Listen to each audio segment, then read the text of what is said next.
And now that we're starting, I want to welcome everyone. Thank you so much for joining us in this part 2 of our series called Career Journeys in the International Cooperation Sector. My name is Eliana Fleifel. I'm OCIC's Communications and Content Specialist, and I am so excited to moderate this panel. One reason is because I really wish this existed when I was navigating my career in the international cooperation space. So I'm sure you're going to walk away with a lot of nuggets of wisdom that will hopefully help you navigate this competitive yet really purposeful and meaningful sector that we're all trying to create change within.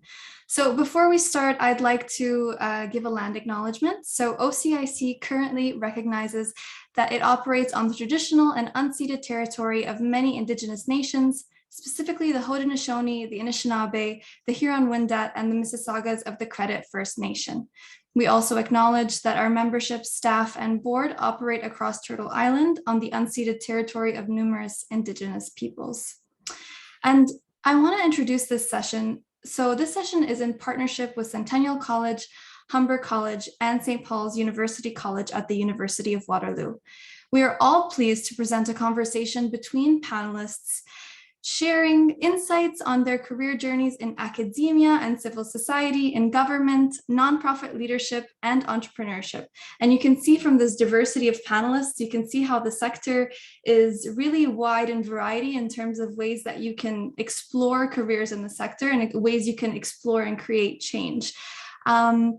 They will all offer experience and advice on navigating the job market and will share perspectives on the many disruptions and shifts underway in the international cooperation sector and work at large, particularly in the context of an ongoing global pandemic and what that means for students like yourselves pursuing careers in the sector. Before we begin, participating in OCIC's programming requires adherence to our code of conduct. Our tech team will now share a link to our code of conduct in the chat if you want to take a look at it, or you can find it in the participant package for this event in our website at ocic.on.ca. Without further ado, I would love to introduce our distinguished panelists. We have John Abraham.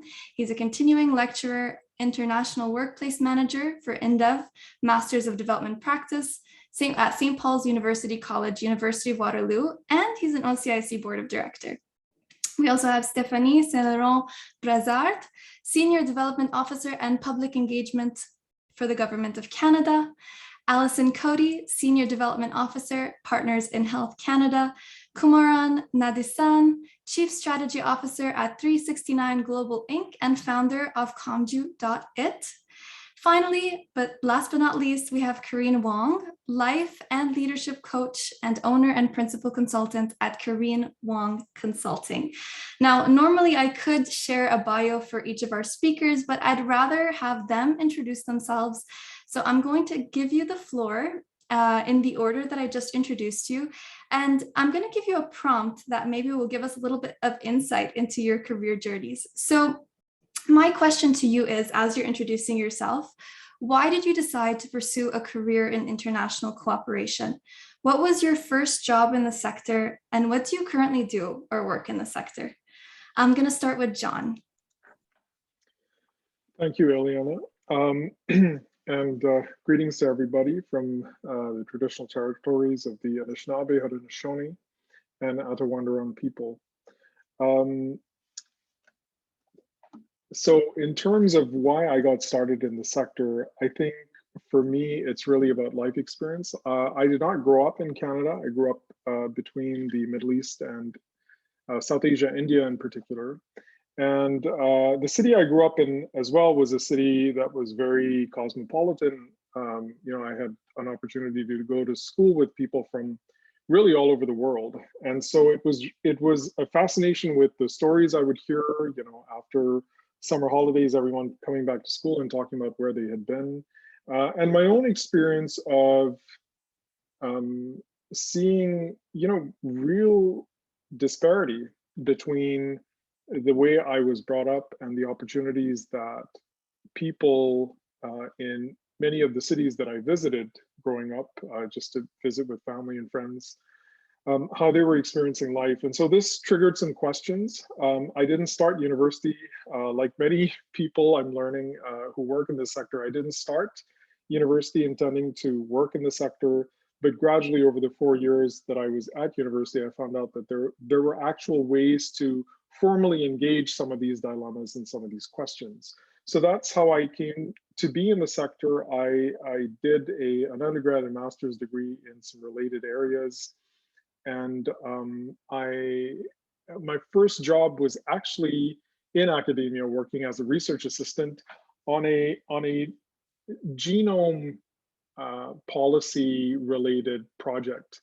But it was an experience that gave me some skills in research and in knowledge mobilization and dissemination that then I was able to use when I started working in the international cooperation sector. My first job was with an organization called the Shastri Indo-Canadian Institute.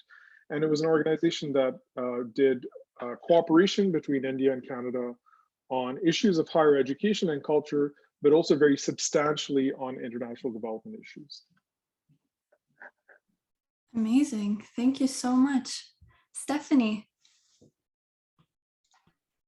Hi, my name is Stephanie Salamandrasa. I work with Global Affairs Canada as a Senior Development Officer and Public Engagement.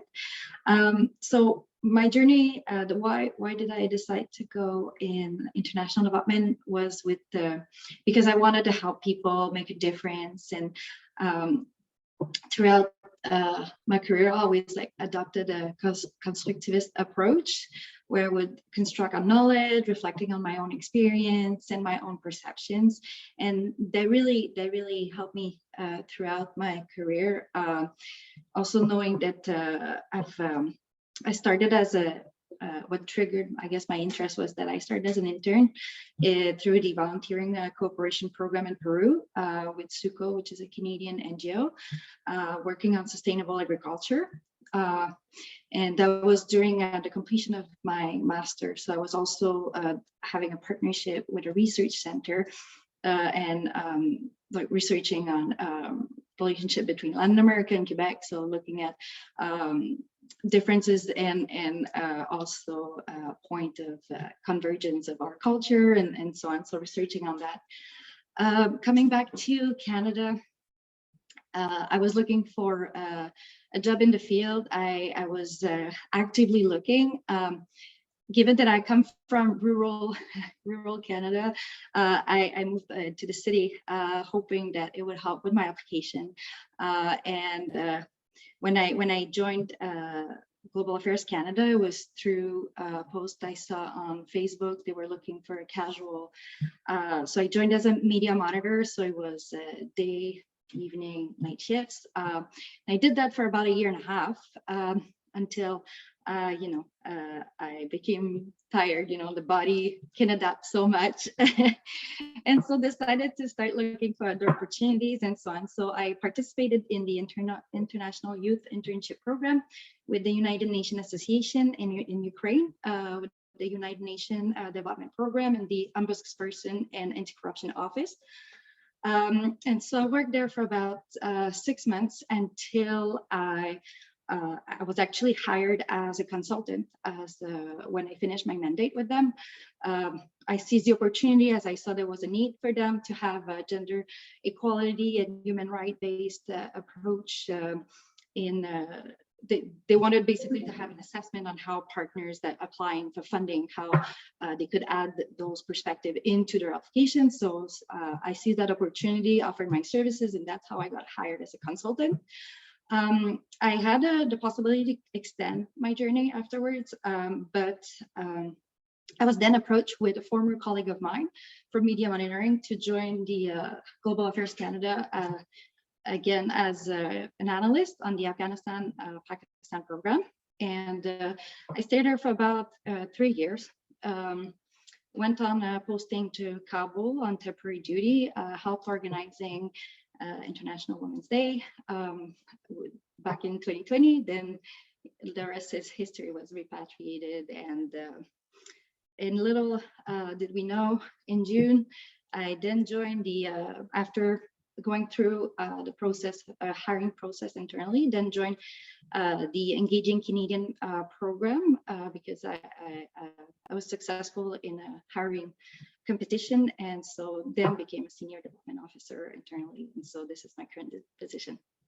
And I'm very happy to be here and hoping that, you know, my experience can help inspire others. Wow, what a career journey. I'm sure it's going to inspire others and teach people a lot. So thank you so much for sharing that. Alison.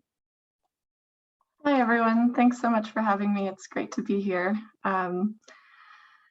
My name is Alison Cody. I am a Senior Development Officer for Partners in Health Canada, which is a global health and social justice organization that works in 11 countries around the world. I'd have to say, you know, what sparked my interest in a career in international cooperation would be at an early age, having an aunt who was a world traveler. And my immediate family never wandered far from Toronto, but she would come home from far corners of the world with amazing stories of the people she met. And I just wanted to be like her and see more. And then it wasn't really until taking some political science classes and international relations classes at Mount Allison University when I really just started to feel that spark and interest, learning about Canada's role in the world as a middle power, and learning about different cultures and responses and crises. So it was there when I really started my career because our president of the university at the time was also a vice chair of an organization called Rights and Democracy based in Montreal. And he had been asked if there was a group of students on campus that would be interested in starting a student chapter for Rights and Democracy. And so he gathered a few of us who were in kind of IR, political science, and active on campus, and asked if this would be something we'd be interested in. And so, yeah, a small motley crew of us started a chapter, along with other like chapters, Save the Children or Amnesty International. And that allowed me to, you know, really start organizing events for international development causes. And just like Stephanie, I think my career was launched with an internship. So I stayed with Rights and Democracy, had a summer internship between my third and fourth year, actually responsible for setting up further chapters across Canada. And then the following summer when I graduated, received another internship with Rights and Democracy that sent me to South Africa. And I was working specifically on documenting human rights violations of Zimbabweans who were fleeing Zimbabwe and living in South Africa. And so what was to be a 6-month internship turned into 6 years of my time in South Africa through various organizations and roles. I pursued a master's degree in political science in South Africa before coming home to Canada in 2012. And from there, I shifted my work from more programmatic field work to fundraising for a small Canadian organization called Canadian Physicians for Aid and Relief before going to New York to work for Doctors Without Borders as a fundraiser there. So the pandemic brought me home, and I'm really happy to be back in Canada working after so long overseas and joining another great global health organization like Partners in Health. So. That's amazing. Actually, I can relate to what you're saying because my career in the sector also started with an internship. And what started as a 3 to 4 month internship turned to be a 1.5 years. And it's amazing how like your life shifts from one experience to the other, and where you could be globally with what's happening in the world, whether it's a pandemic or anything else. So I definitely love that introduction. Thank you very much for sharing. Up next, I have Kumaran. Thank you, everyone. I bring greetings from the treaty lands and territory of the Mississaugas of the Credit here in Brampton.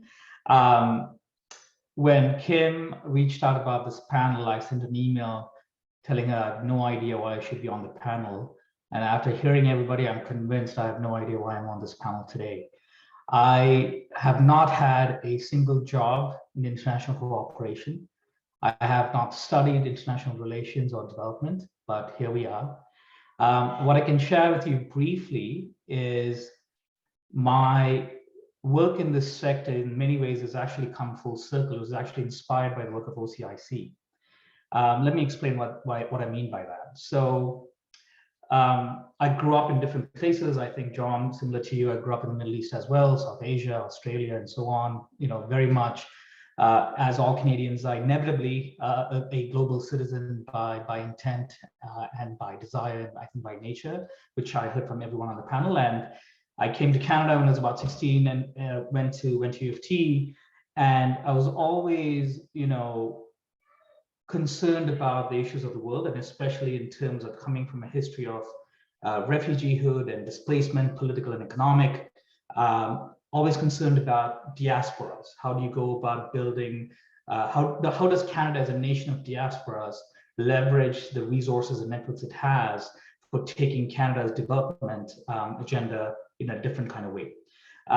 So as part of that, I had, you know, so this conversation was always in my mind, studying at U of T, and then I had the opportunity to be a research assistant to Professor Stanley Thambaya at Harvard, who was looking at the political mobilization of Tamils in Canada. And I was also a research assistant to Professor Patricia Landolt at U of T, who was looking at migrant workers from Latin America and the issues that they were facing in Canada. So all of these things were going on. I decided, you know what, I actually want to travel and gain some experience. I applied to United Nations Volunteers, got rejected. I applied to CEDA's International Youth Internship Program, I got rejected. And I'm like, screw them, I'm just gonna do this on my own. So ended up going to Sri Lanka, organized a program, we built a program, and we sent in the early 2000s, our own version of the International Youth Internship Program, where we specifically focused on sending Tamil-speaking students from post-secondary institutions in Ontario specifically to do work in healthcare, ICT, and education in war-impacted communities in Sri Lanka. And the work of Conduit stems from all of those experiences and the context that I provided.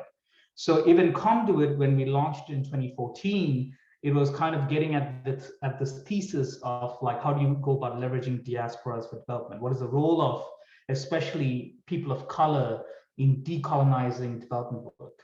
And how do we go about advocating for cultural understandings of development and situating ourselves as people of color, but also ultimately as global citizens coming out of Canada, and how do we shape and impact the world around us? So it's almost like a Dr. Jekyll and Mr. Hyde existence. I've had Conduit, and this work has always gone on the side. I'm very grateful to Kim and the OCIC, because having joined the OCIC in 2015 as part of a GAC roundtable on diasporas and development really pulled me into the work of OCIC, and I really learned so much from the OCIC. But to cleave off, what I do for my day job is I was a Ontario public servant for 15 years. I've done intergovernmental affairs, policy, program management, biz dev, marketing, and I left the public service 2 years ago to join the private sector, where I now oversee group strategy, where our group is focused on education and training, venture capital, and financial services, creative industries, and so on. So completely different things, but ultimately at the core of all of this is the notion of, as we live in Canada and as we have this vantage point, how do we bring the fullness of our histories and our experiences and our skills to inform what we do with communities and organizations and impact at home here in Canada, and how do we take all of this abroad as well. I'll leave it at that and just remind everybody, if you want tips on how to get employed in international cooperation, I am not going to be very helpful. I can tell you though, you have to just start doing your own thing, and the path will show. But more on that later, I guess. Thank you so much, Kumran. But that's one of the reasons why Kim and I thought you would be amazing on this panel. It's because you bring the entrepreneurship perspective. You bring that perspective of, working with the UN is great. Working with these organizations are great, but sometimes you can also find yourself creating your own thing. It's not about the application that shows up saying you've been approved or not. Sometimes it's about you have a dream, you have a goal, you have a desire to create some sort of change that may not already exist. Maybe not in the world, but in your community, in a community abroad, in a community in Canada. And also to bridge your other experiences, like your marketing experience and all of that, into the work that you're doing currently in the private sector and the public sector, and just finding synergies between them. I think that's so important. And I can particularly relate to that because my undergrad background is in business administration with a concentration in economics and finance. And I find myself here in marketing, but also in the international cooperation space. So I definitely don't think people should shy away from learning across disciplines and then harboring that kind of desire for change, and then finding synergies and finding ways that they can be starters of something great and also join other things that already exist. So thanks so much for that introduction. Karine. Hi, everybody. I'm thrilled to be here. It's just so nice to see other people, even if it's through a screen.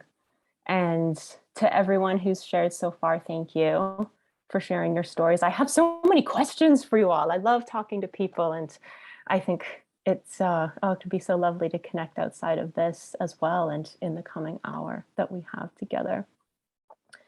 So hi, everybody. I am joining you from the unceded territory of the Musqueam, the Squamish, and the Tsleil-Waututh nations, in what is colonially known as Vancouver, British Columbia. So I am 3 hours behind you, so to speak. So I do have my little hummus and crackers here in case I need to snack during our session together. I'm a big snacker. I'm just really thrilled to be able to, there's something very honoring and flattering when you reach a point in your life or in different moments and someone else expresses interest in wanting to know about your journey and how you got to wherever it is that you are. And it's a very interesting and lovely experience. I have a lot of gratitude for that, so thank you. I actually have a very specific moment that got me into international development.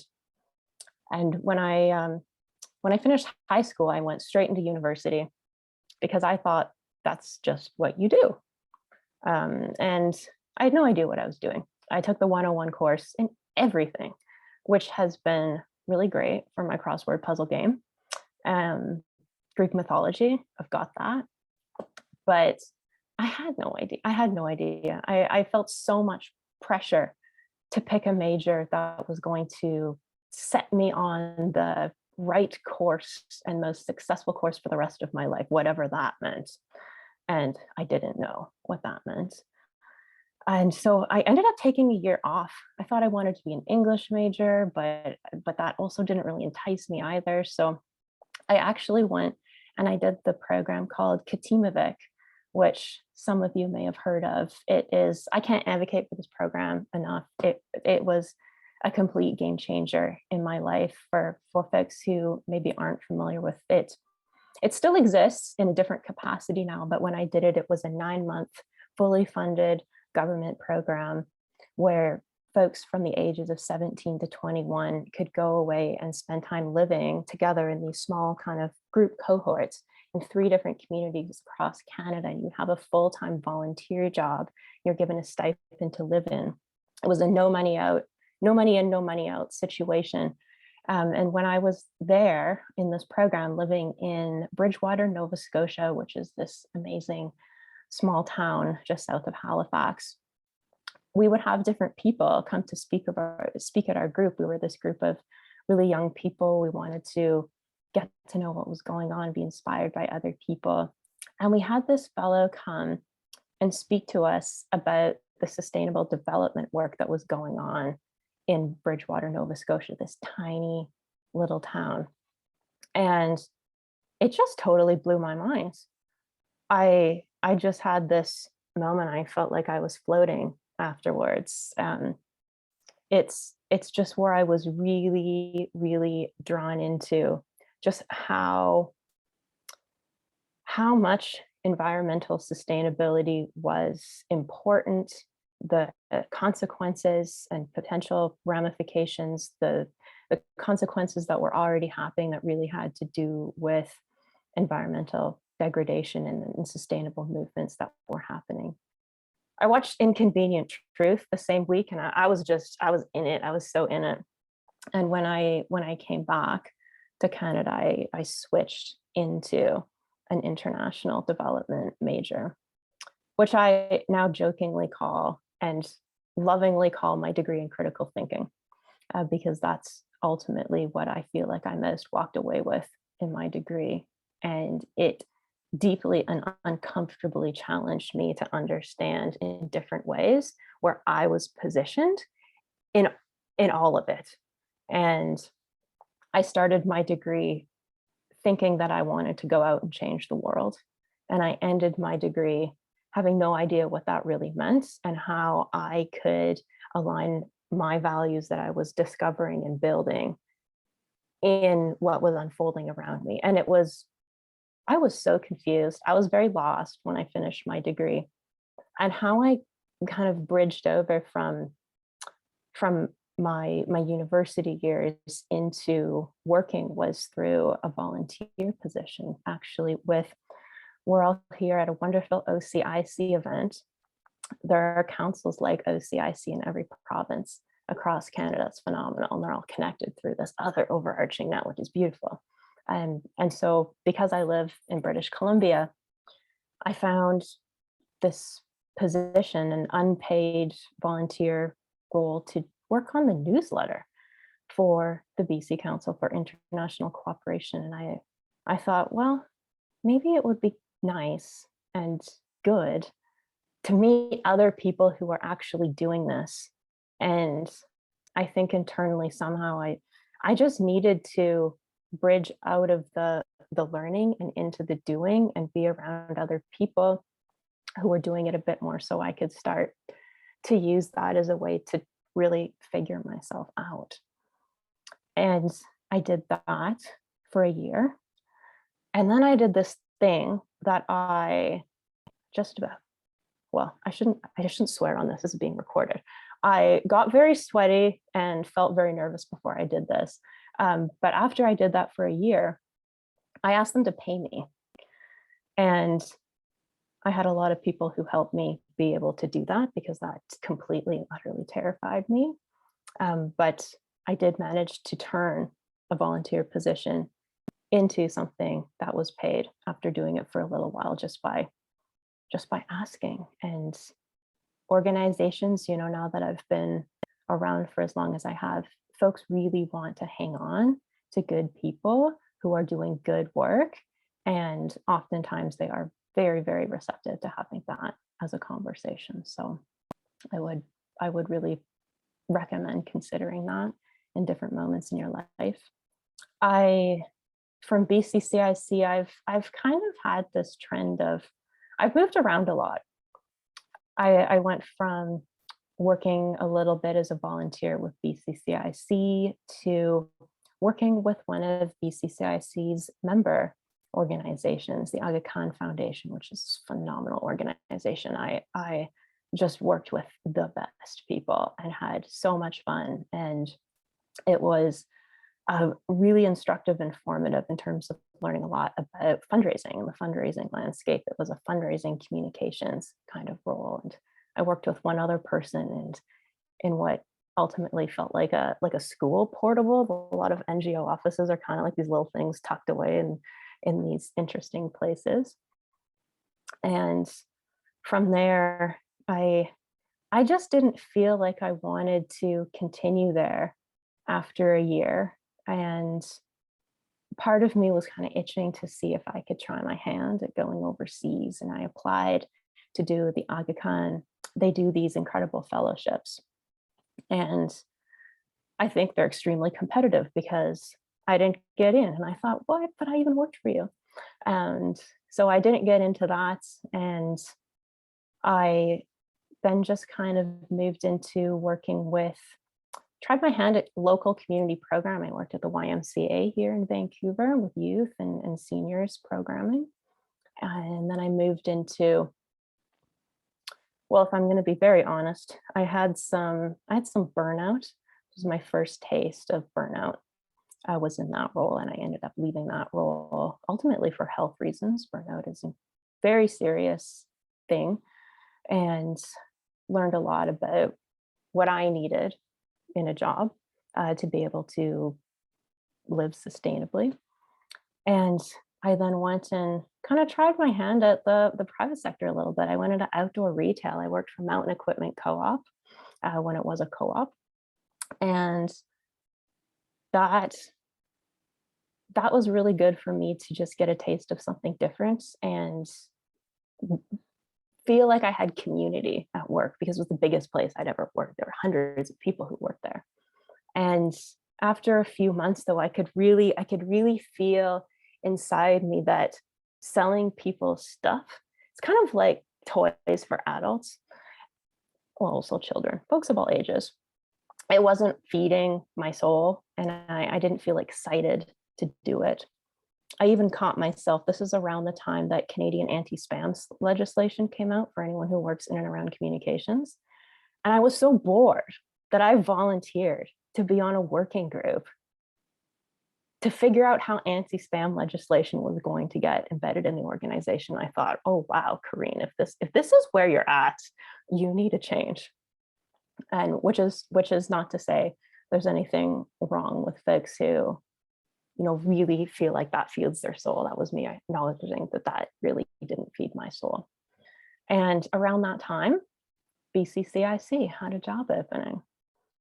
And so I moved back in. I stayed there for 4 years, and it was one of my best work experiences of my life. I grew so much in that program, and I still had that itch that I mentioned before about, do I want to work overseas? I had to answer this question for myself: is, do I want to work overseas? Do I want to work on the ground with grassroots organizations? Is that something that I want to do? Do I want to work with the UN? Do I want to move into these big international systems? Is that something that I wanted to do? And it just was nagging at me. It's like this thing in the back of your head and somewhere in your body that won't let you go until you look at it and figure it out. And I finally, I left that job, and my partner and I, we bought one-way tickets to Guatemala, and we were away for, it ended up being 6 months, because fast forward, the answer to the question, spoiler alert, was that I didn't want to do either of those things. I wanted to come back to where home was for me and work and be part of change where home was for me. That's what felt best. That's what I needed for my journey.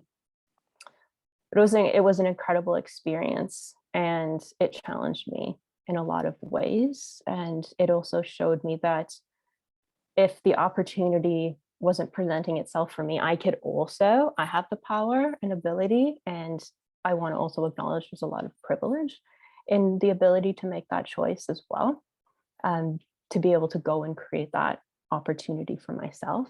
There are many ways that opportunities can be created by different people, and that's what I chose to do. And I came back, and I felt like I had more clarity. I thought, I want to work here. I want to work here, being in and around Metro Vancouver and BC. And I wanted to, this was around the time that Donald Trump was elected in the States. And I was really, really thinking about how we don't know how to talk to each other constructively, honestly, and vulnerably as humans. And so I went to work for SFU's Center for Dialogue. And I thought, I want to be part of change in this way. And I was there for 3 years, and I left that role just this summer because my own theory of change shifted again. And I moved into wanting to work with change at a personal level. So if you kind of look at everything I've done, if I kind of reflect on it out loud for you all here, there's been this trend of being deeply fascinated with change and transformation as a process. How does it work? What does it take? How do you make it sustainable? What creates it? What sustains it? How does it happen over time? And I've become just enamored with what that's like in an individual person and being on change journeys with people, and how that manifests in leadership and in teams and building constellations of people. So this is where I am now. I had the realization this week of, I thought I was becoming a coach, and I've accidentally become an entrepreneur. And that part kind of snuck up on me. So I'm also in this new phase of expansion and growing and learning. But I hope you can all see the trend in what I've done as I've slowly embraced over the years that it's really possible to make big shifts in your life and in your career. And in fact, those things have only strengthened my experience as opposed to looking like something like you'll hear people talk about, oh, resume gaps are bad. I don't believe that. And so it's all contributed to where I am now, and I'm very grateful to be here. Wow, thank you so much for sharing that, Corinne. And you know what resonated with me the most about your introduction is, yes, there were a lot of shifts, but I feel like those shifts were kind of informed by your values and by your heart, and how you've kind of aligned your head and your heart. And we often have a hard time doing that. Sometimes we choose a major that only seems to be good on the professional level, but we totally forget who we are and what we value in life, and our personalities and our strengths and our talents. And so I love that the shifts that happened throughout your career were really informed by what you want and what makes you happy, and you were always checking in with yourself. And I encourage more people to do that, because the change you're going to make or the roles you're going to take, if you let yourself listen to your heart and have your heart and head align, then your work will also align with who you are, and it will align with your strengths. And I think always the best kind of change happens when that's in alignment. So thank you for shedding that light in specific. I love that. So thank you for the introductions. I think we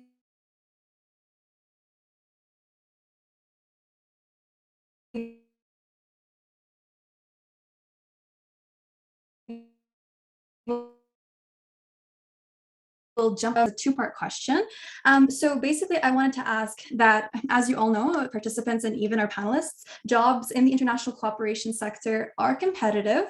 And we wanted to know if there was a key skill, key experience, a mentor, or maybe a moment that helped you get where you are today. And if you can also, this is the second part of the question, if you can share maybe an actionable tip that helped you stand out in the application process, in the interview process, or just help you generally start out your career. This could be especially helpful for someone who's shifting at the moment, like you have in your experience, or someone who's just starting out in this sector. So let's start with John. Thank you, Eliana. For me, I think, and just listening to some of the journeys here, such a rich array of journeys. I resonate with a lot of what's been said, because my own journey has been incremental. So you asked about sort of key moments, key mentors. I think in every job, there have been people like that, people who have supported my move to the next stage of my career. But I will say this. My first position coming out of academia was in academia.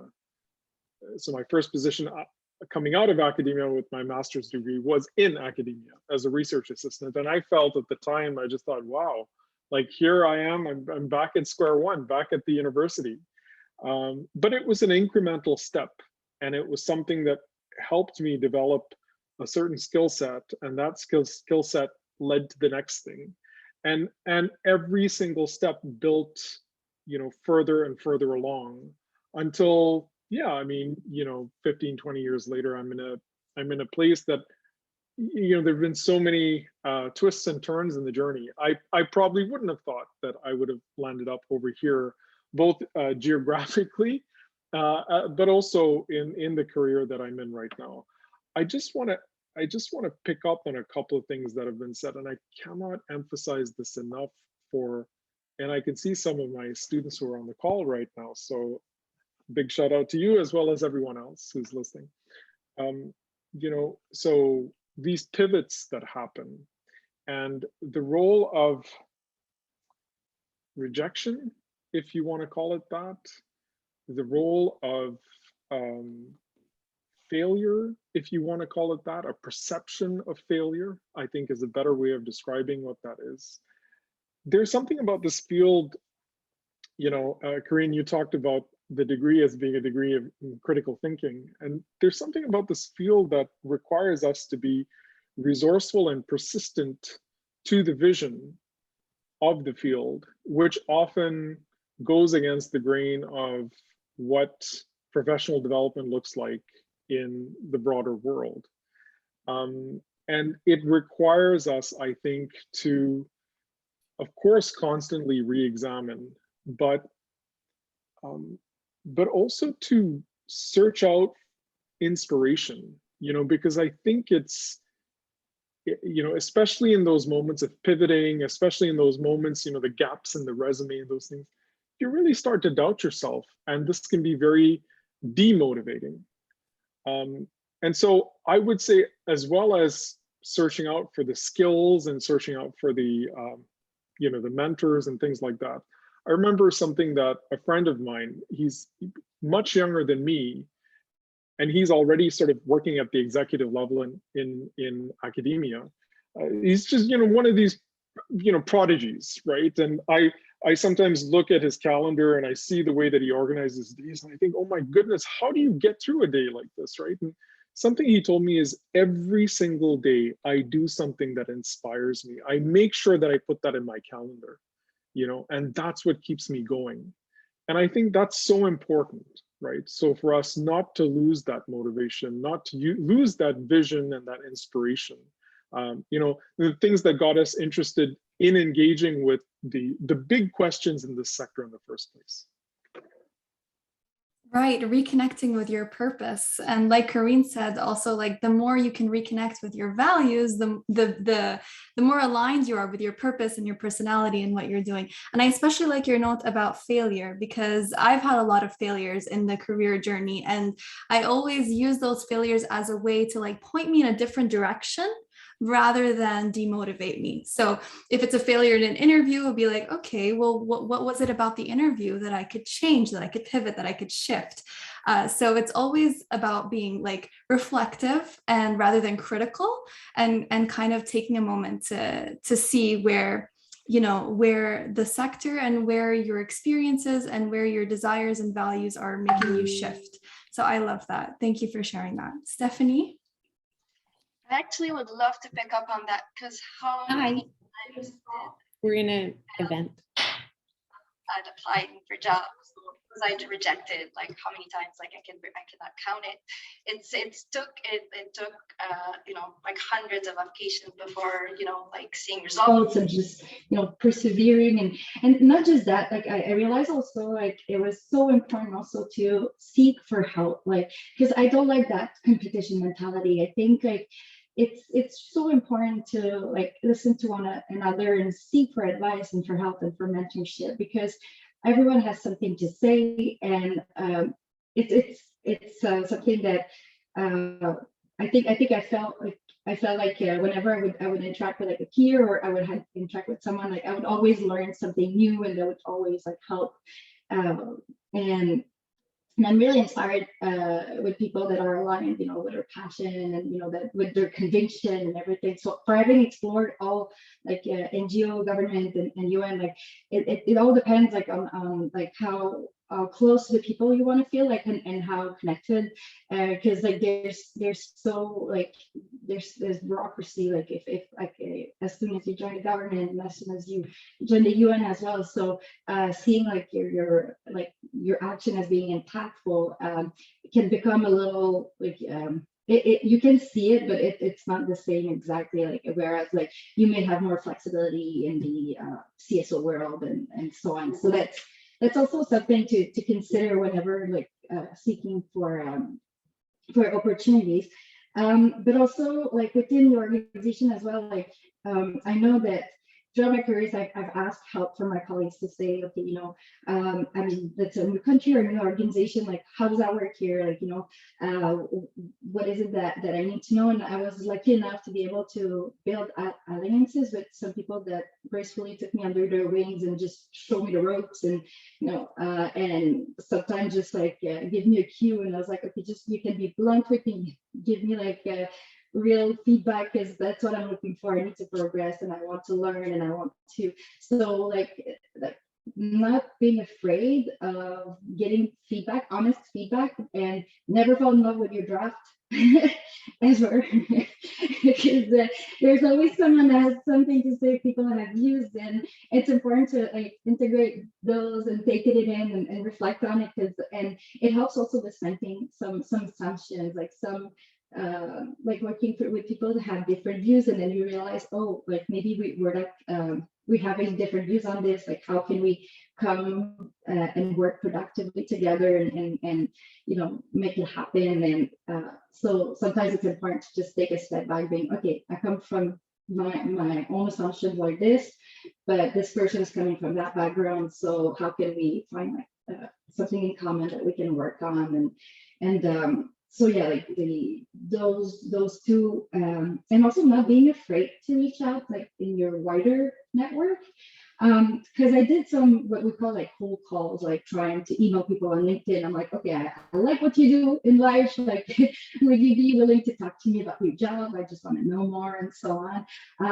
So people are usually willing to tell you more about what they do. They love to talk about, and so I found like this way to be really helpful to get like certain point of views, and also like, is it really something for me? Is it not? So when I was like seeking for different opportunities, but and also acknowledge that I've been quite privileged to be able to participate into those internships and so on, and but that's why I'm emphasizing on the fact that do not take no for a no for what it is, because having worked in a call center to raise funds for NGOs, at least you need to tell me no 3 times minimum for me to like, okay, then I'm giving up. But like, just having some rebuttals and so on, and also asking for ritual action. Like let's say you're not making it in a competition or whatever, like just ask for ritual action. What is it that I could have like maybe focused on, and so that you can learn from your mistakes. So always like don't be afraid to like fall forward. Like you can just like, it's okay to make a mistake. We all do. It's it's very natural. People understand, especially like we're all humans at the end of the day. And I guess yeah, seeking for mentorship and so on, but also like keeping your horizon broad, like broadening your horizon, like keeping on learning and always having that curiosity, and that's, I think, and your drive for change. That's what makes like great leaders, like people that want to embark with you on your journey and want to be part of it. So I think never lose your passion, even though it's we're facing sometimes hardships and hard times. Like I think like we have to remind ourselves, like, why are we doing it, and how can we contribute wherever we are at whatever stage. I love those comments, Stephanie. I totally agree. And there are two things that I really, really like always tell people when they ask me for advice. The first is like, don't be afraid to tell people what you're interested in and what you want to work in. Because if you don't tell them, they'll never know. They can't remember you. And you might tell them when you initially meet them in a networking call on LinkedIn.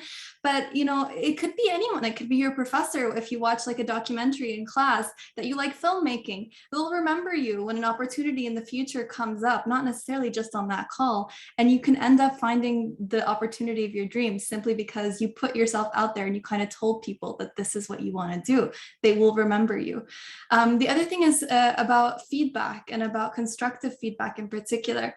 I personally, and I think maybe this resonates with you as well, I've specifically only learned and grew in my profession from the constructive feedback, from how my drafts have gone from the first stage till the final stage. That process is where I grow and where I see a lot of growth, actually. So as long as you're in a team where feedback is being given and it's being listened to constructively and given constructively rather than destructively, we can use that as a great opportunity to grow ourselves and to do better and to learn and to just, you know, do our jobs better and maybe shift in ways that we never thought we could shift. So I love that. Thank you for sharing. Allison. I mean, Stephanie, John, and Eliana, your reflections, that all amazing advice. I can just build on that a little bit, that tell everybody that you're looking for work, but not just staying within those circles that are close to you, but reach out to people outside the sector, because you really never know who other people know and the networks that they can share with you. I remember, mentioning at one difficult time when I was back in Canada after South Africa and looking for work, and reached out to an old friend from high school lifeguarding days that this was my sector and I was interested in working in Canada, and he happened to know people in the UN and government people in Ottawa, and so definitely led to a lot of great interactions, informational interviews. So yes, tell everyone you know. And also I would say practice, presenting yourself. This panel is actually a great practice for all of us. But I think storytelling is really important, and the way you present your journey to others in a very compelling way, an honest way, I think is very helpful as well. I remember reaching out to a consultant, a job search firm while I was searching for work, and she asked me to tell her about myself and my career.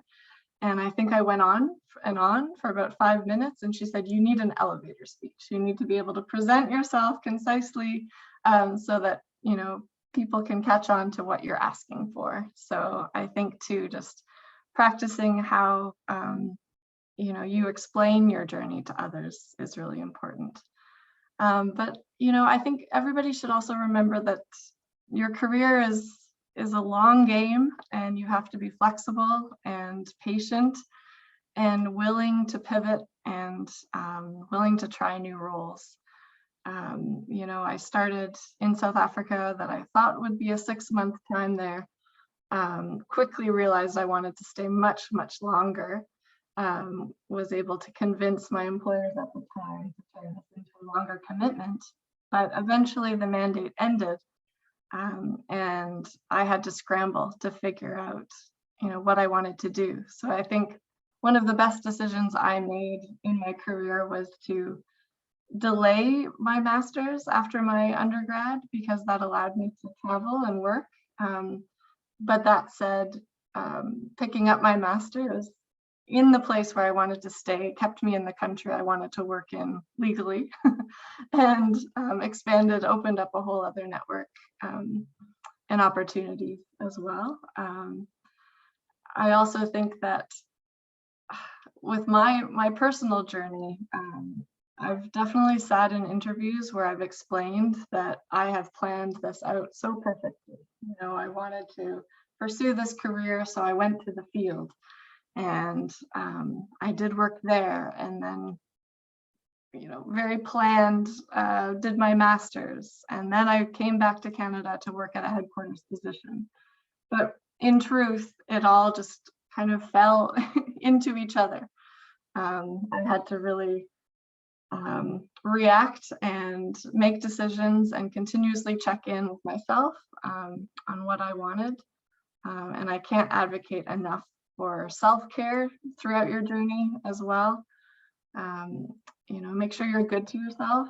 There will be rejections along the way. There will be 90 applications to UNDP jobs that may result in one interview and no role. And that's okay, because the more you put yourself out there, the more you tell people and share your story with others, the more you'll pursue.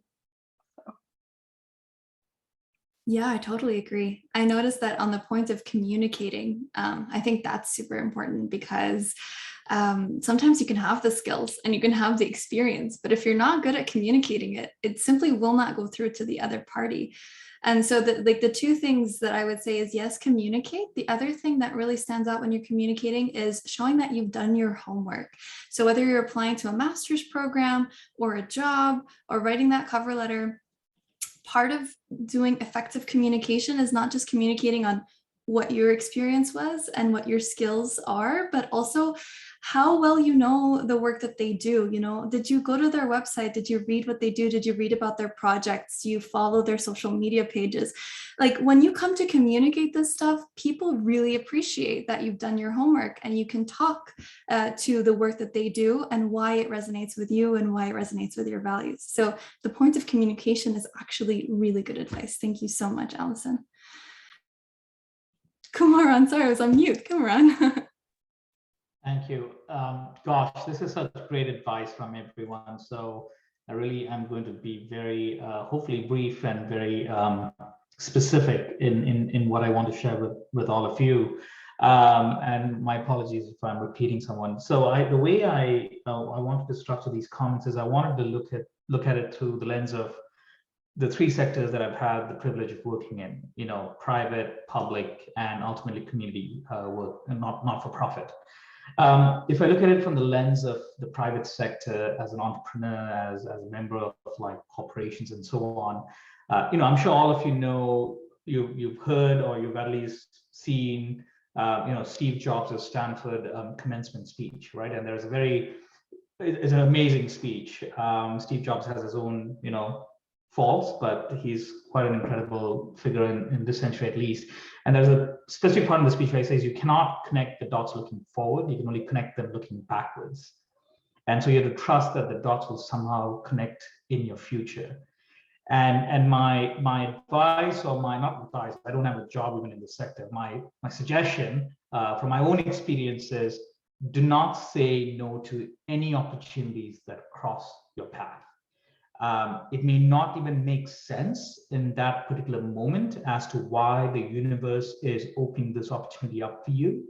And there is something to be said, I think, to Corinne's point, for example, in terms of the importance of self-care. I mean, I think there's a point where you need to understand if this is an extractive opportunity, or if that is something that it should be equitable both ways, right? So, but with that caveat, what has worked for me is not saying no to any opportunities. And looking back, I can understand, it's insane. And I'm sure most of you guys would be able to do this as well. You realize, oh, that's why that fell into place, to Allison's point. And that makes sense as to why I did that, because I picked up that skill that I'm actually getting paid tons of money for now. So it all connects, and you have to trust the process. You have to trust the universe is going to bring what you ultimately put out, and you manifest your own greatness as a result of that. The second point is from the perspective of having been a public servant here in Ontario for like 15 years, which is, what is the scope of your personal leadership, autonomy, and accountability? Now there is such a huge psychological, emotional, psychic shift towards decentralization. We speak about crypto, we speak about Web3, Layer 2, blockchain. But if you flip that, or if you take that thematic concern of this generation, we're in the midst of a seismic shift in how we build community, how we organize ourselves. And I'm not here trying to advocate for communism or anything like that, but it's really about, I don't need United Nations volunteers. And with all due respect, I don't need Global Affairs Canada or any of these organizations. If ultimately I have a path, I have an idea, and then I build out from there, and then I put that accountability and responsibility on myself to manifest. What's that saying? The captain of my destiny. I forget the quote now from Old Man and the Sea, but it's really the master of your destiny, the captain of my soul, right? Like you have to really, take personal accountability and autonomy, and that in fact really blows the lids off the ceilings that these organizations inevitably place on you. So why go through a 20-year career for that realization when you can just start your own thing and break ceilings now? So that's on decentralized, and that is coming from a public servant. So it's a good thing I'm not there anymore, I guess. I guess I might get fired if the recording makes it out. The last part is from my perspective as a community change maker, whatever that means, is the Simon Sinek viral YouTube video, Start With Why. I think people spoke about purpose, so I'm not going to get into purpose. But the only thing I would say is your purpose is not, and this could be a generational thing, generational bias. I think there are smarter, younger people on the panel and on this call. Your purpose is not necessarily what somebody posted on Instagram or a TikTok trend or anything like that. I think your purpose, in the sense that you cannot import somebody else's purpose on yourself. I truly believe your purpose comes from your own deep-rooted histories and your own experiences, whatever that might be. That pain, that suffering, that joy, that whatever that emotion is. I grew up in low-income housing in Scarborough. I was working in a very specific, country that nobody could even find on a map called Sri Lanka. Within that, I was working with an ethnic minority that not many people knew. And I did all of this work, and I was afraid to share that because I thought people aren't going to get this. And people are going to wonder, yeah, but you're so like, dude, you're in Toronto, like, forget about what's going abroad, just focus on what's going on here, right? And so I remember hiding that for the longest time, and even it's only now more recently that I've started being more public about my work with Conduit. And what I'm trying to tell you is, and there's a long way we have to go in Canada in terms of building an inclusive society. I've lost track of all the DEI posts on LinkedIn over the last couple of years now. But there's a long road ahead in terms of building a more inclusive and diverse and prosperous Canada. But it starts with, and so there's the notion of, is this space safe enough for me to wear my histories and experiences on my sleeves? And I challenge you that do it. Like, the more you do it, the more you're actually going to create and hold space for others to do it. And, and strangely enough, this is indicative of the human condition. Me being this guy in Brampton working on Tamil issues, or Sri Lanka, or median income countries, will have probably very little on the surface in terms of commonality with even some of my panelists here and the amazing work that they're doing. But as we share each other's personal histories, I think the commonalities and the thematic linkages emerge. And ultimately, that's what holds us together as a community. So you can connect the dots looking backwards. So don't say no to any opportunity. Be safe, but don't say no to any opportunity. Believe in your own capacity and your own free will and your own independence, and know that centralized systems and top-down approaches to organizing is a thing of the past. It is not already on its way out. And last is, when it comes to purpose, don't make it up. Dig deep into your own histories and wear that history on your sleeves. Wow, can I ask a follow-up question? So like when people discover their purpose, how would you say, or what advice would you give to kind of have them pursue that, or have them make choices built on purpose? That's a great follow-up question. I didn't anticipate a follow-up question, so I didn't prepare anything. But but no, I think it goes back to what a lot of my other panelists have touched on, which is storytelling, being able to communicate, and all of that as the purpose becomes clear. But I think even before that, the hard work goes in, and it goes into understanding what are those histories that you're going to draw from. And that is a conscious layer of intentional choice, I think, in terms of maybe I want to speak about this, maybe I want to speak about that. But what I'm saying is you've got to do that deeper homework on yourself and understand, okay, so this is who I am. And I am that kid who grew up in low-income housing. I am that kid with a funny accent who came to Canada as a teenager, didn't fit in anywhere. I am that brown guy. I am that cis, understanding my privilege, all of those things, and then realizing, okay, so this is who I am, and this is what I'm all about, and these are my pain, this is my trauma, these are my joys. What do I want to now leave a mark with or affect change in this world? And I don't know if this is a clean answer to your great question, Elena, but all I'm suggesting is, as you do the homework, your own specific unique purpose surfaces, and once your purpose surfaces, everything else is just the details. The main thing is manifesting the purpose. As you start manifesting it, it has been my experience, and I think probably every person out there, is the path really starts showing up. I don't know how to, I don't want to scare people with talking about the secret or anything like that on this call, but I truly do believe that, like, it just is weird how it happens, but it does happen. But you got to be able to, once you know the purpose, you got to be able to communicate it. You got to do your own, homework, and making sure you're adding tools, professional tools to your toolkit. You got to be able to do the elevator pitch or the storytelling. You got to be able to understand strategically what your stakeholder mapping is going to be to make sure your purpose manifests itself. Because just because you have a purpose thing in Brampton doesn't mean it's going to happen necessarily. You got to be able to tell people, and you got to pull people into that with you, right? So you got to be strategic in understanding, great, what does my stakeholder map look like? Who are the early converters to my purpose? Who are the early adopters? Who are the laggards? Like, if somebody says no, do I really want them, or do I go to the next sale, right? Anyways, I could go on about this, but I don't even know if I answered the question, follow-up question, maybe. No, you did. I have a friend actually who used to create these 5-year plans, 10-year plans. And I'm like, things change all the time. How do you make 5-year plans and 10-year plans?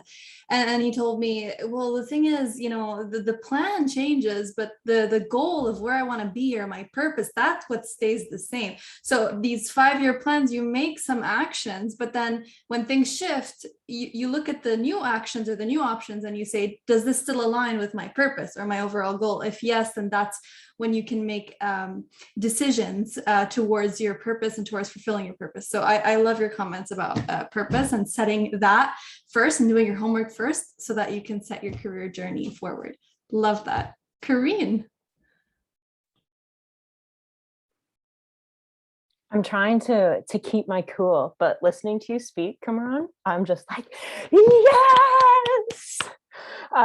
Thank you for, I'm getting so much out of listening to all of you speak, and there's so much of little nuggets in what everyone has shared so far. I want to be like, yes, plus one that, plus one that, plus one that. It's something that I used to do when I was working online with bigger groups of people. When we couldn't speak to each other online, we'd put +1 in the chat, meaning that we, agree, or yeah. And yeah, thanks, Kaylee. I want to be really brief and just zero down into just really honoring, for me, what's been really important and instrumental in so many ways in my journey. And I appreciate that the name of this event has been called Career Journeys. I think it really honors that the career is a process. It's a journey. It's not a destination. And I think everyone's been speaking to that really in a really lovely way. for me, what has helped me every step of the way, and these were part of my dots that I could only connect once I was able to look backwards a little bit and have that perspective, is what I now know to be relationship building. Relationship building has been everything for me.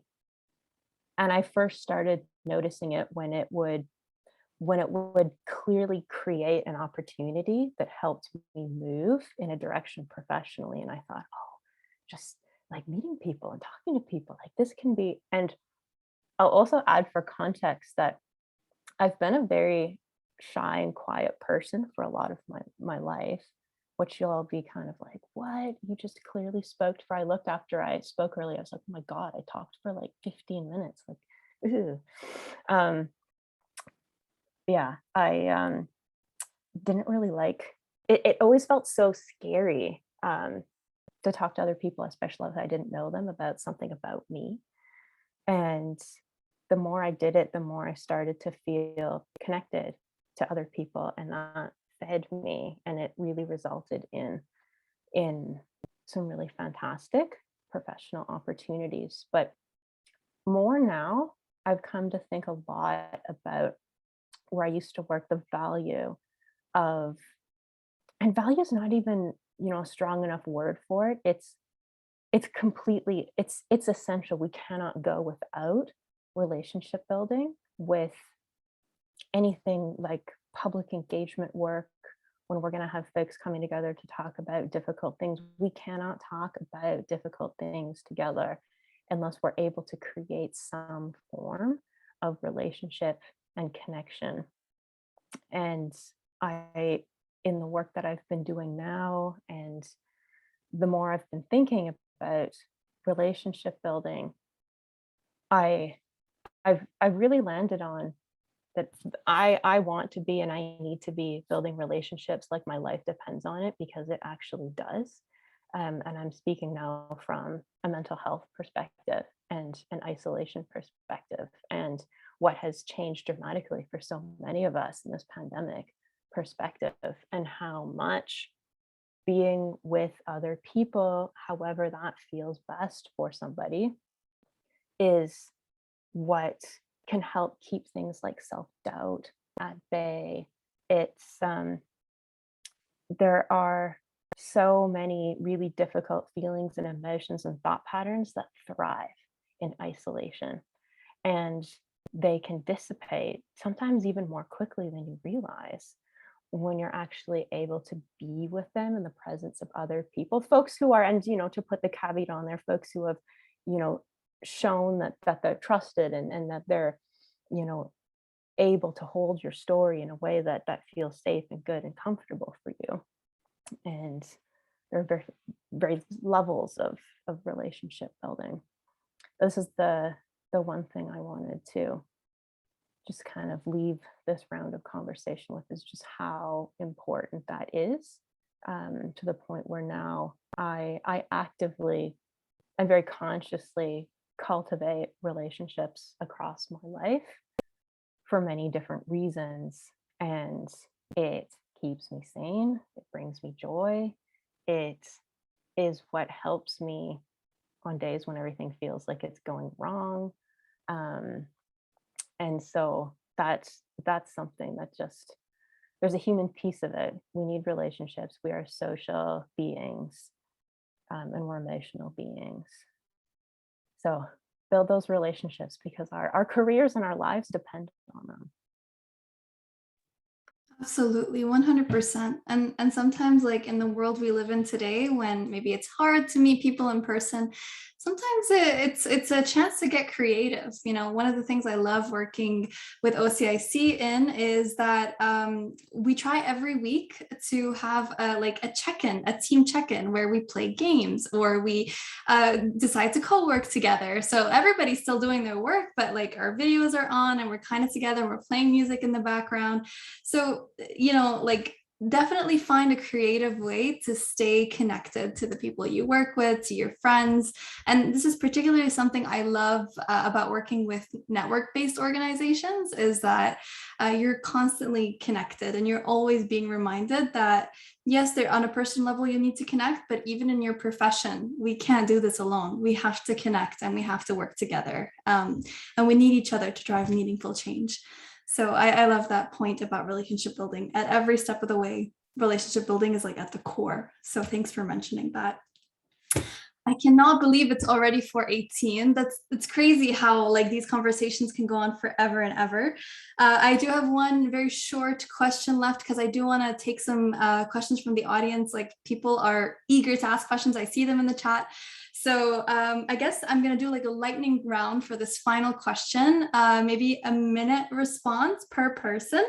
And the question is really around how the sector is changing. So in the international cooperation sector and work at large, there are many disruptions and shifts underway. How do you see these changing your work, workplace culture, and considerations our listeners may keep in mind? John, let's start with you again. Thank you, Eliana. Yes, in very tangible ways. I mean, one of the things I do in my day job is supporting students and preparing students for placements that they do in the global South. And of course, in the last couple of years, that has changed very substantially. And we've been having conversations with various partners and stakeholders about what that means for the future of the sector. And I think that question is unanswered. We don't fully know what it means.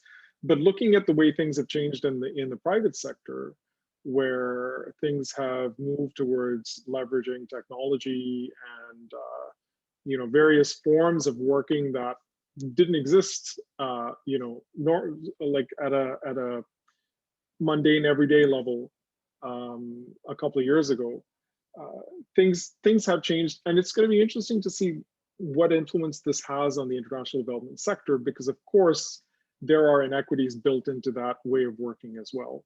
So what I will say is things will change. I think we have a sense of how they will change, but I think it's yet to be determined what the tangible impacts are going to be on the sector. 100%. Stephanie.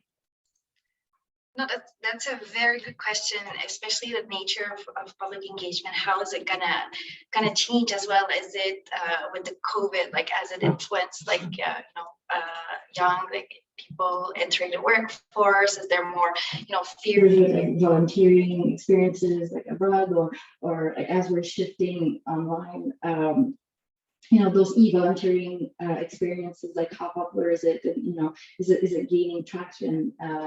And through recent year, and also like the role of e-governance, like participating policy dialogue and so on, because I feel like there's too many downsides to this COVID that I can just state right now. But one of, I guess, opportunity is that being able to navigate online, like the online space, and perhaps opening some discussion in the web sphere. So my hope is that through like e-governance, we can have those policy dialogue, and we can have engaging with people. Will make it more easily.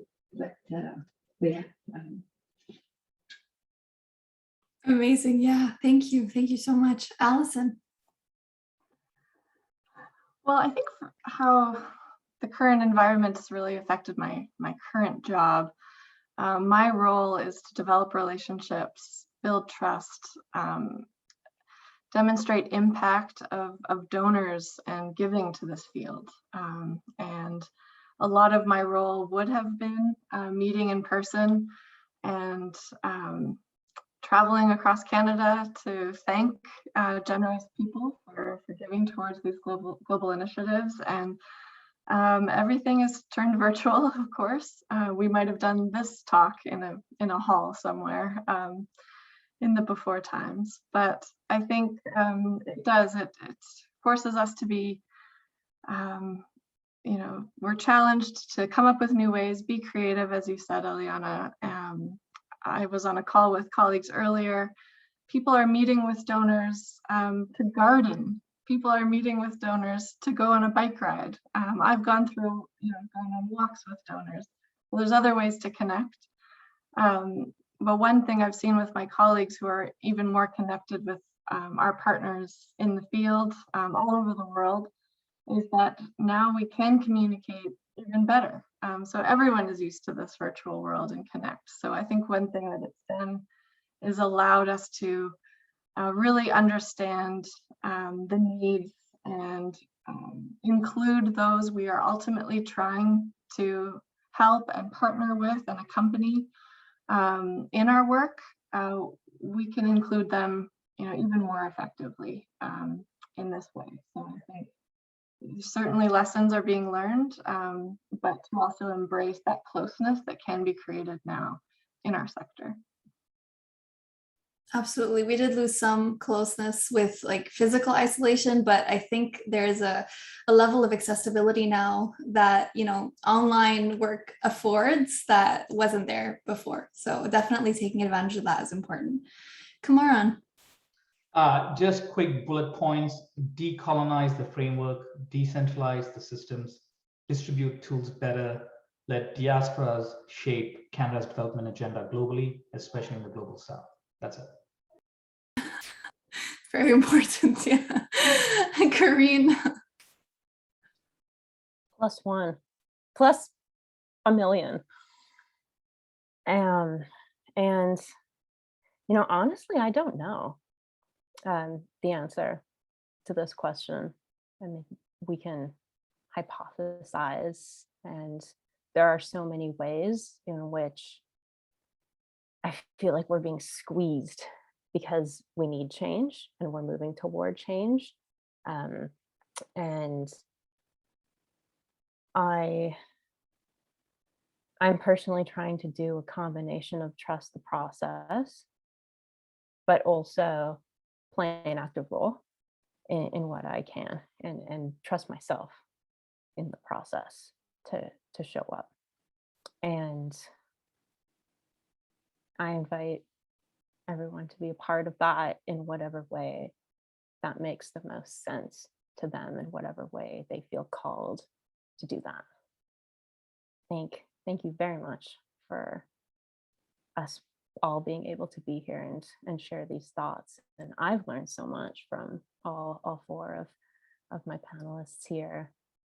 And we'll just take a moment to actually recognize you, Eliana, and all the work that goes into doing this. Thank you for your warmth and generosity in holding this space, and your generous reflections, and really honing into the different things that we've spoken to and bringing them back in different words.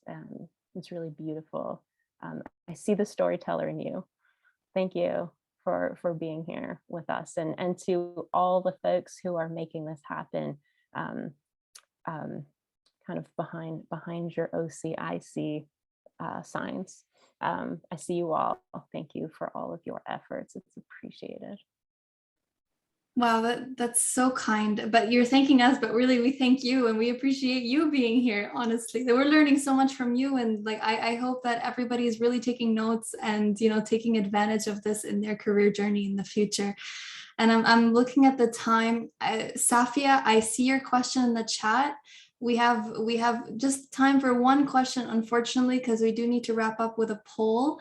But send us your questions in the chat, and we'd love to see your reflections. We'd love to see your thoughts.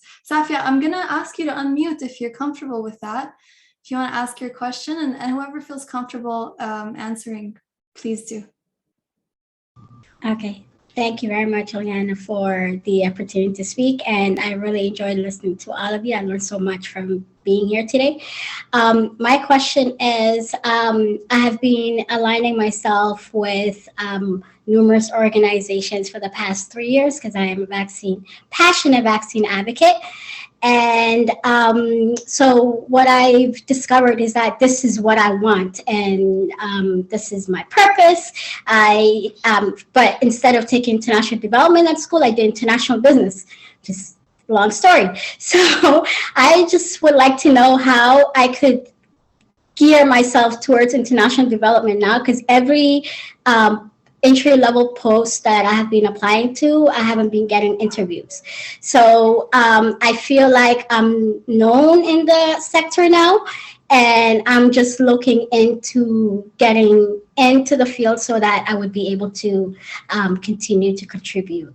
So anyone could answer that question for me. Thank you.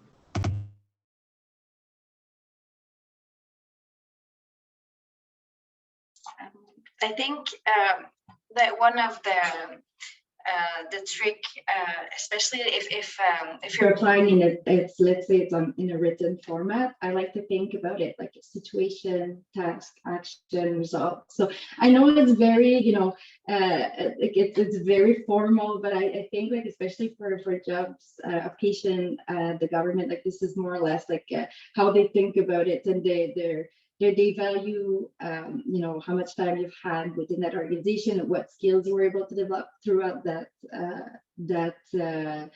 job. So let's say you've developed competency in relationship building, emphasize on that. How does that experience contributed to this? Like, I think it's important to know, like throughout your journey, like what job brought what competency, and just like develop on that, and just be able to put word onto it. I think that could potentially help, and trust yourself, and again reach out to your network, and I think and seek for like for advice, like in your broader network also, like you can look up people that you look to on LinkedIn, and just reach out and see if you can schedule a talk, and just yeah, I think mentorship is also a very good tool.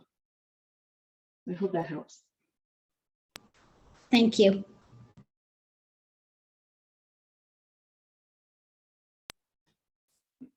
Any last comments or? No? Awesome. Okay. Well, wow, we're perfectly on time. I wanted to say thank you. Thank you for joining us, everyone. Thank you especially to the panelists for sharing your experiences, sharing your story. I heard the word storytelling come up a lot during this panel. So I think in a way or another, everyone's a storyteller. And today you guys really did everybody a service by sharing your experience and sharing your story. I know that's very personal to everybody. And so like just the fact that you came here to share it and to inspire people, not just give them like tools and tips, but also to inspire people and give them hope and remind them to align their work with their values. I think a lot of people will walk away with so much value, so many tips and such great advice moving forward. So thank you for being here. Thank you for taking the time to join us. And I want to make a comment actually on storytelling. So if you're a storyteller, if you're interested in storytelling, stick around, because OCIC is hosting a 2-day storytelling innovation lab, the SDG Innovation Lab, happening tomorrow and after tomorrow. So the 11th and the 12th of February.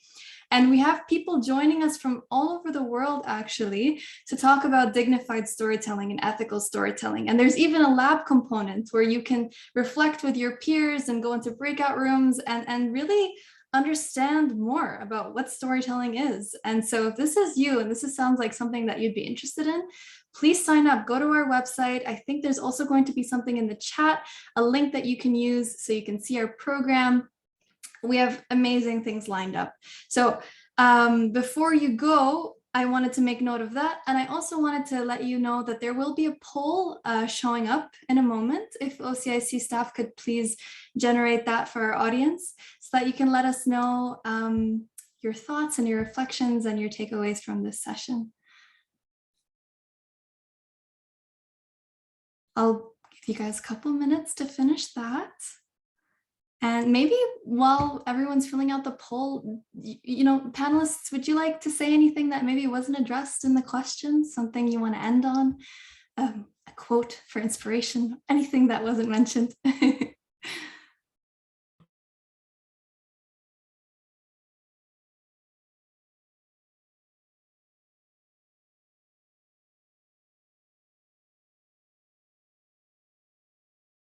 think everything was said.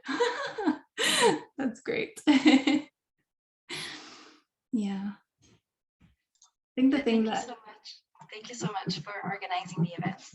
That was truly inspiring, and to my fellow panelists, like it was amazing to hear from you, and everyone has such a wealth of experience. So it was really inspiring. I agree. Thank you for joining us.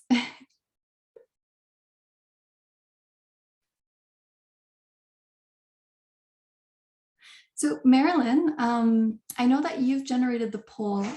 Yeah. Has it ended? No, it's still going. Would you like me to wrap it up? I think people are just getting their last responses in, but I can leave it open as long as needed. Perfect. Just let me know when it's being wrapped up. So okay, let's wrap now. No problem. Okay, perfect. That's good. Actually, I just saw our numbers. I think we've gotten as much participation as is present. So perfect. Well, thanks so much for everyone for filling that up. That really gives us insight into like what you learned from this session and what we can do moving forward in all of our events, and how we can continue to add value to our community. So thanks for sending your submissions and your answers. And once again, I can't say this enough. Once again, I thank all of the panelists for taking the time to be here and join us today and share your wisdom. I appreciate you all, and I hope you all have a wonderful day. Thank you so much. Bye. Bye.